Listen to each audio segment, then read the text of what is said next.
You're listening to the N2K Space Network.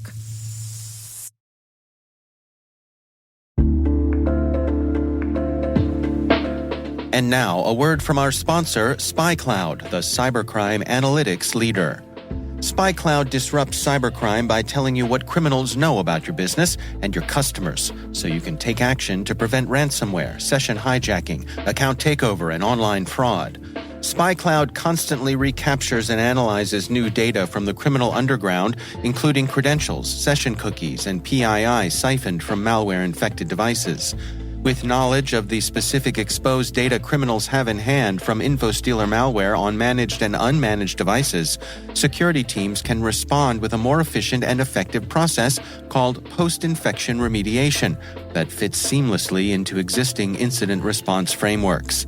Get SpyCloud's post-infection remediation guide outlining the 7 steps for preventing a malware infection from becoming a full-blown ransomware incident.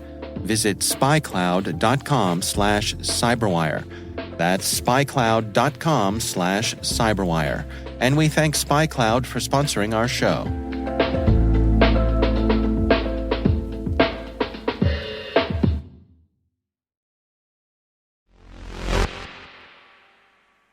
It's a bit of a squash and a squeeze up in low Earth orbit right now.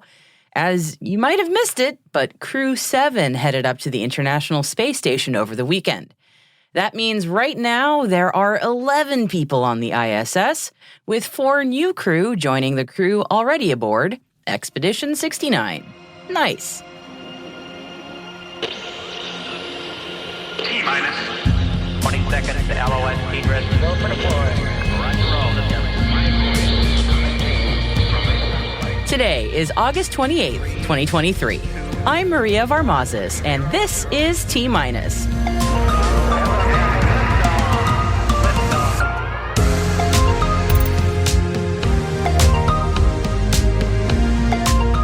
NASA's SpaceX Crew-7 docked with the International Space Station. Japan delays the launch of its XRISM and SLIM lunar probes. And India sends back the first scientific data from its ChaSTE payload. And our guest today is Tim Gagnon, space artist and mission patch designer for NASA. Tim has an amazing story. You don't want to miss it.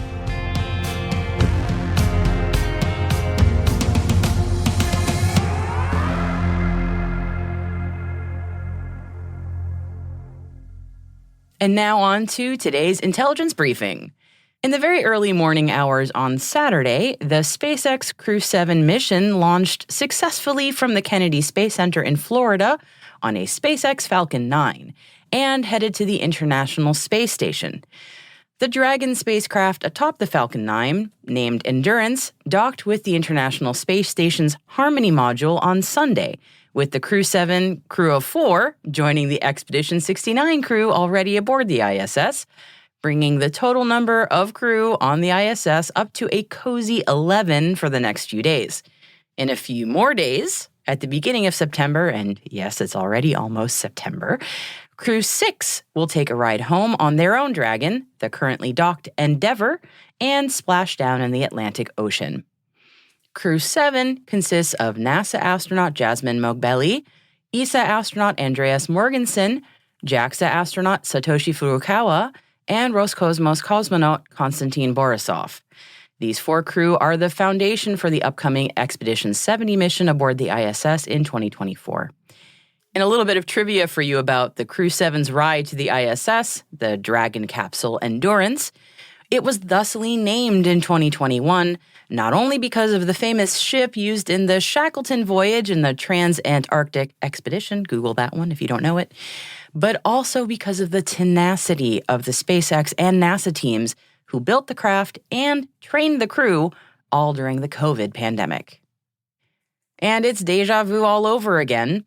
After 2 launch postponements, high winds in the upper atmosphere forced another scrub of the much-anticipated XRISM and SLIM launch from Japan early Monday morning local time, just a half hour before the scheduled launch.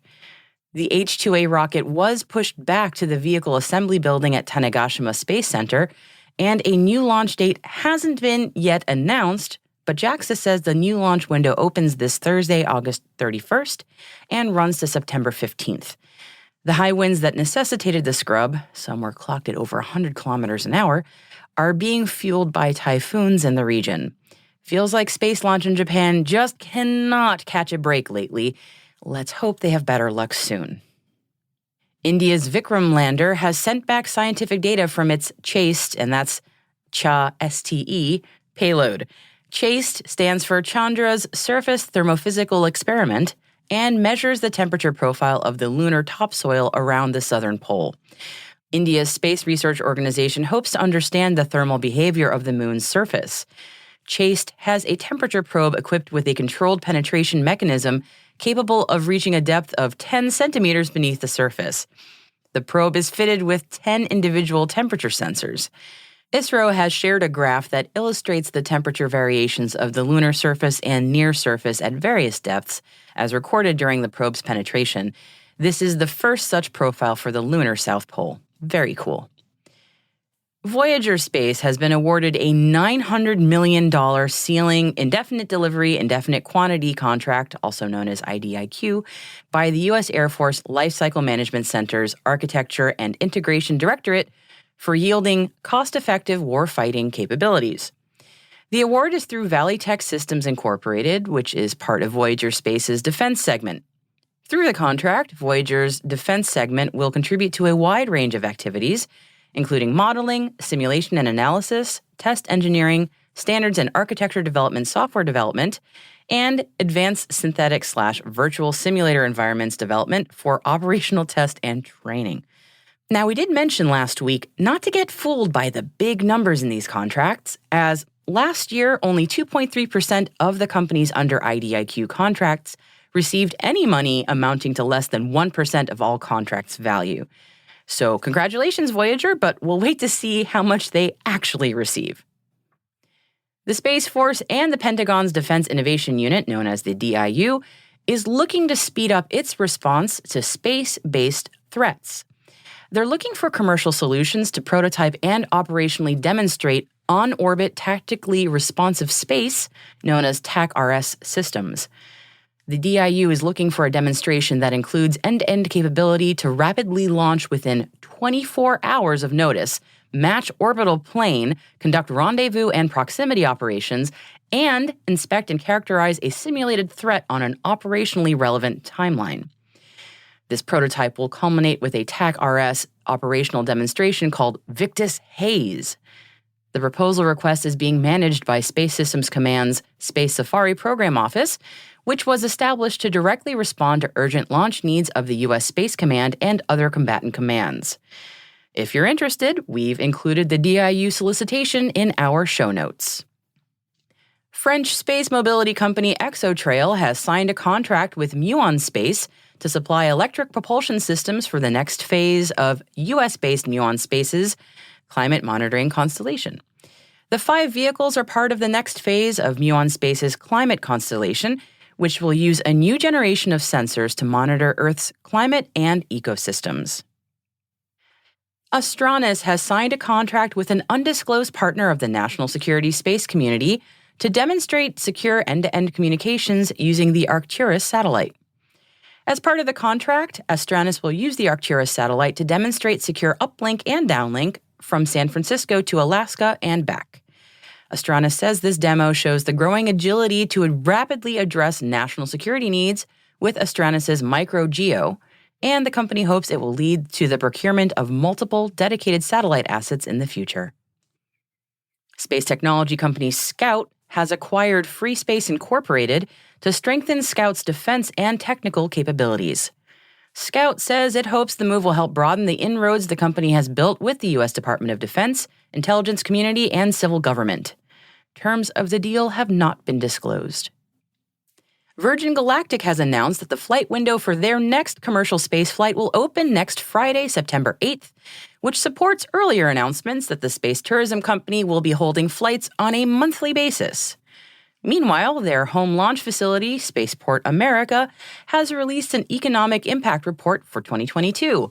And the report shows that the New Mexico-owned launch facility supports 548 direct jobs, and contributes $138 million to economic output, $60 million to value-added production, and $46 million in labor income to New Mexico's economy. Those numbers will likely rise in 2023 with Virgin Galactic's increase in activity, along with other Spaceport America tenants and customers. And we've spoken a lot about how much the space industry has exploded this year. Maybe not the best choice of words, but you know what we mean.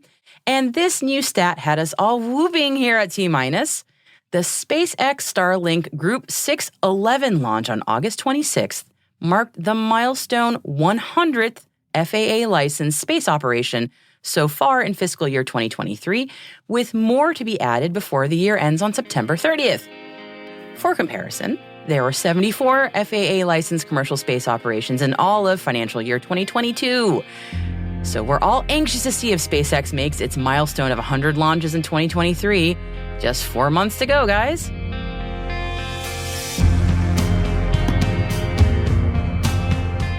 And that concludes today's Intel briefing.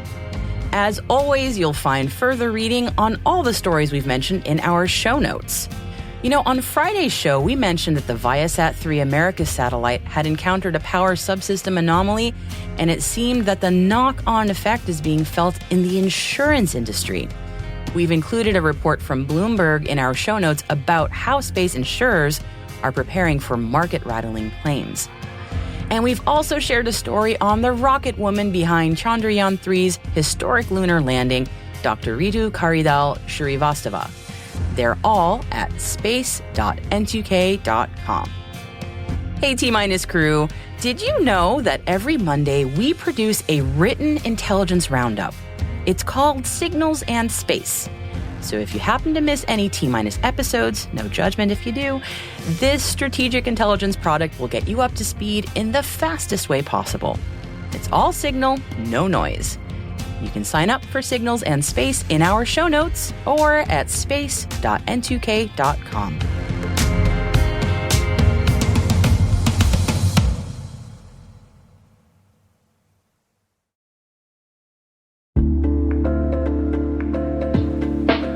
And now a word from our sponsor, 6sense. 6sense provides award-winning cloud-based automated endpoint and vulnerability management solutions to streamline IT and security operations. With its advanced platform, businesses gain complete visibility and control over their infrastructure, reducing IT and security risks and optimizing operational efficiency. With 6sense, you'll get real-time alerts, risk-based vulnerability prioritization and remediations, and an intuitive automation and orchestration engine so you can focus on your core business goals, confident in the knowledge that your enterprise is secure, compliant, and running smoothly. Visit 6sense.com to learn why enterprises choose them.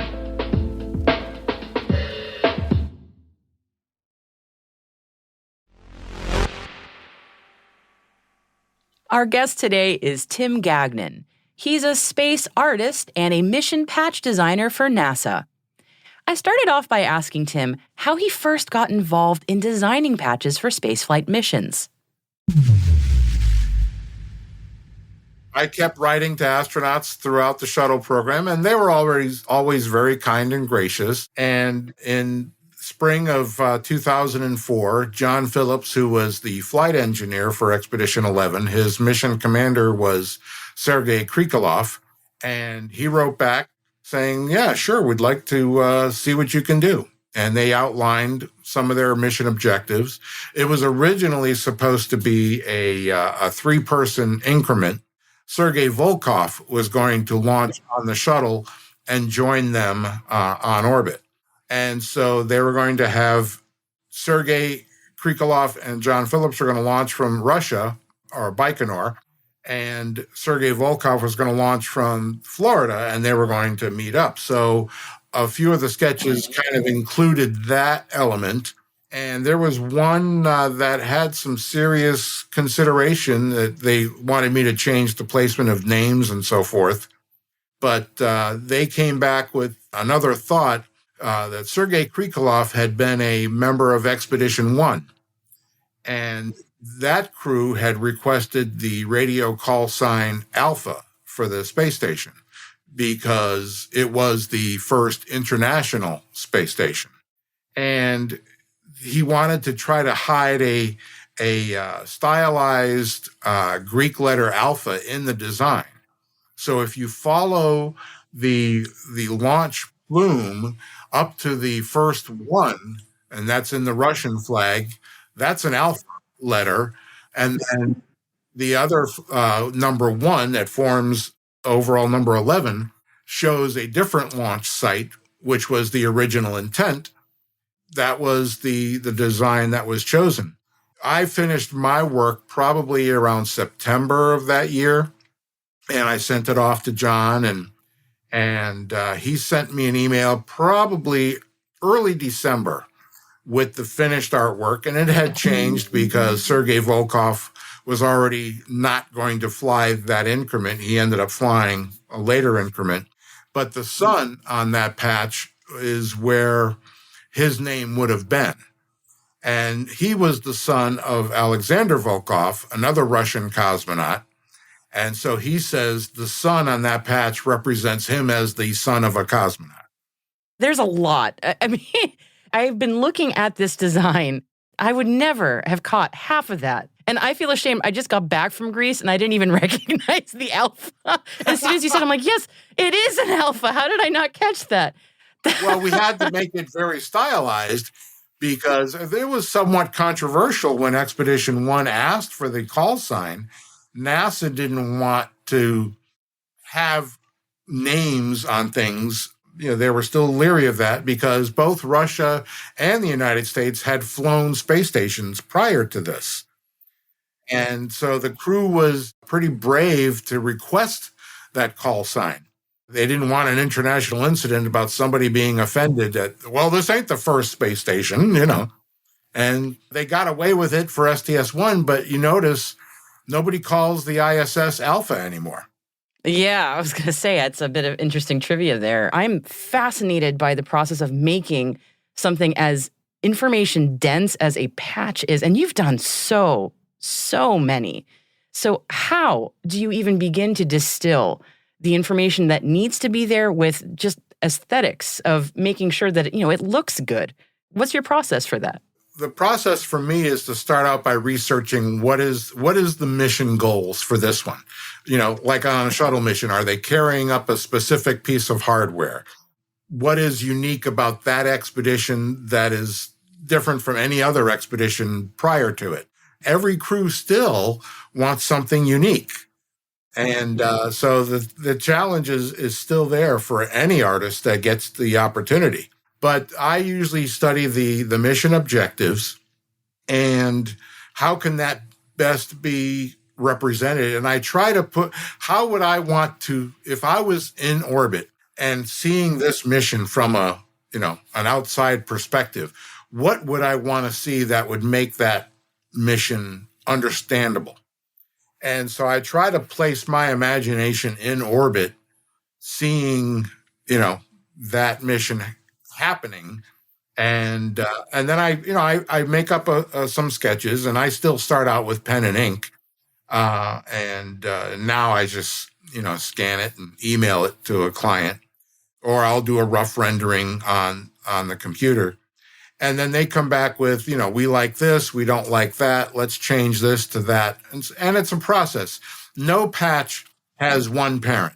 As much as I appreciate the reputation I've built as somebody easy to work with and very fortunate numerous times, I'm not the only person involved. There are multiple people, the entire crew is involved. And can't forget Jorge Karts, my brother from another mother, who has joined me on this experience. I'm sure many artists come up to you and ask, how do I figure out where I fit in? I have a space interest, but I don't know what niche to sort of find myself in. What advice do you give? I give them the same advice I was given. And at the time I was given it, I didn't appreciate it. Because I started writing to astronauts in 1973, I finally succeeded 31 years later. Now, that was really my own fault. I put the obstacles in my own way because I quit college when I fell in love. We've been married for 45 years now, so that worked out really well. Yeah. But, I didn't get an art degree. I didn't learn everything I could have about art and the process of it. And that's on me. So I wrote to Robert McCall in 1982 because I was still getting a lot of things like we'd already chosen an artist to do our patch, and his name is Robert McCall. So I finally went to the guy, and I wanted to say, how are you getting all these jobs? And he probably said, well, I'm Robert McCall. Exactly. Yeah. He could have. But what he did say, and I've got his letter still on my wall right here. He Really? said, Dear Timothy, to achieve success, evaluate your talents honestly, set your goals realistically, work tirelessly at your art, and love every minute of the work. Study the great art of the past. Come back from inevitable failures with courage, and work relentlessly. And he wished me well, and he drew a very cool sketch on the envelope that he mailed it to me. I mean, so this was 1982. Something like that wouldn't get through the mail today because somebody would have deviated it from its destination. So I have an original McCall on my wall, and honestly, when I got that letter, I had hoped to get, here's this guy's name in Houston, here's his number, tell him I told you to call. None of that. And he knew from his own experience that this was a journey that I had to take. And what I tell people is the same thing.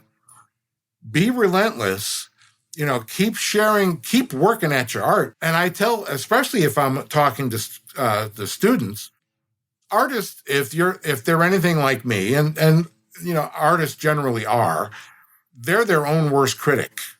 Amen to that.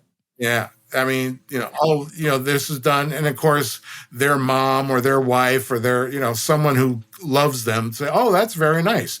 And the artist is thinking, this sucks. and so I show them, this is what I presented in 1973. I'm better at it now because I worked at it all this time. So keep working at it and don't let anybody ever tell you no. The world will tell you no all the time. You don't listen to them. You keep at it because sooner or later, you're going to be in the right place at the right time with the right resume, and you're going to get that project. And you're going to want to shout it from the rooftops. And if it's a NASA mission, you can't talk about it until NASA unveils it months later. That's the hardest part. That is very familiar to me, and yes, not for NASA, but yes, for client work, I get it. Yeah.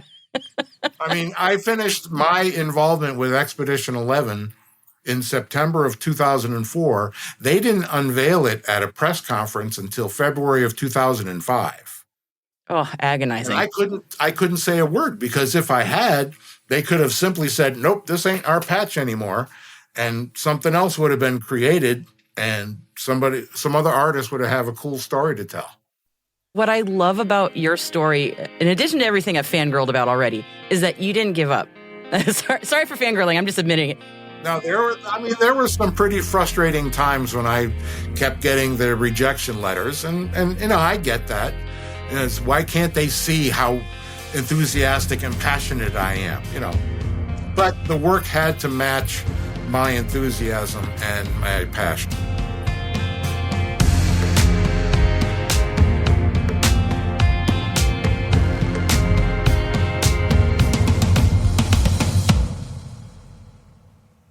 We'll be right back.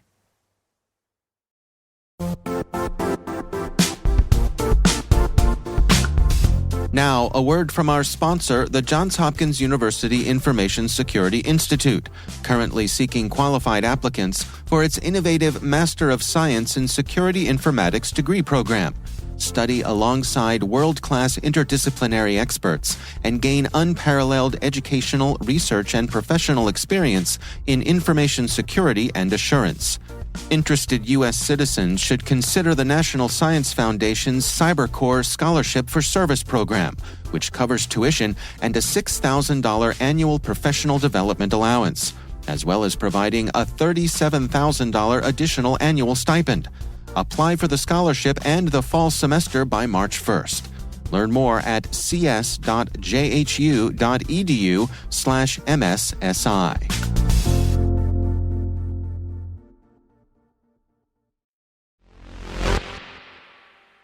Welcome back. It's come to our attention that NASA has decided to cut funding for New Horizons and cease its Kuiper Belt exploration starting in October of next year, and that some in the space community, myself included, are not happy about this. The National Space Society, the Space Frontier Foundation, and the Beyond Earth Institute are supporting a petition to save the mission, and it needs your support by the end of this month. The Kuiper Belt is known as the gateway to the galaxy, and Isaac Arthur, Bill Nye, and Alan Stern are amongst a large group of leading scientists that are against NASA's cuts to the program and who believe that there are important scientific investigations that need to be completed.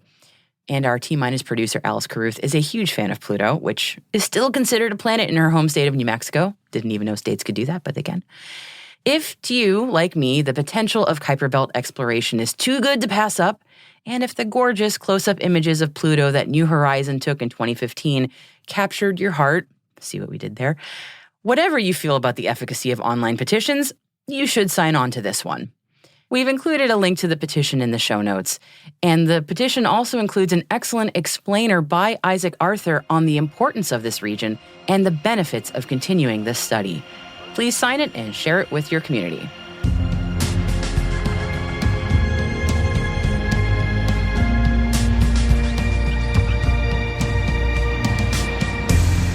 That's it for T-Minus for August 28th, 2023.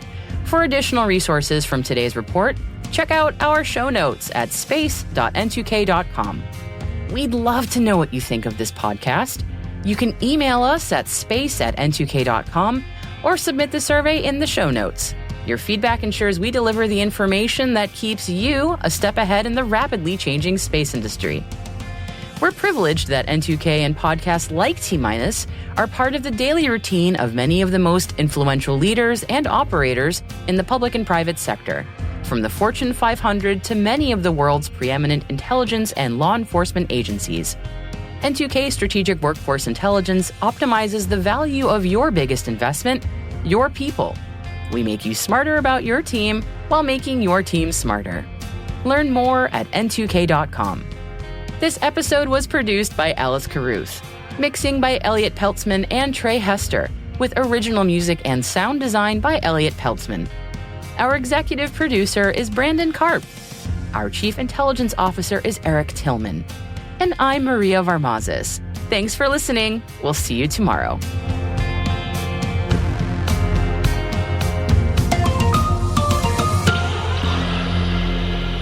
T-Minus.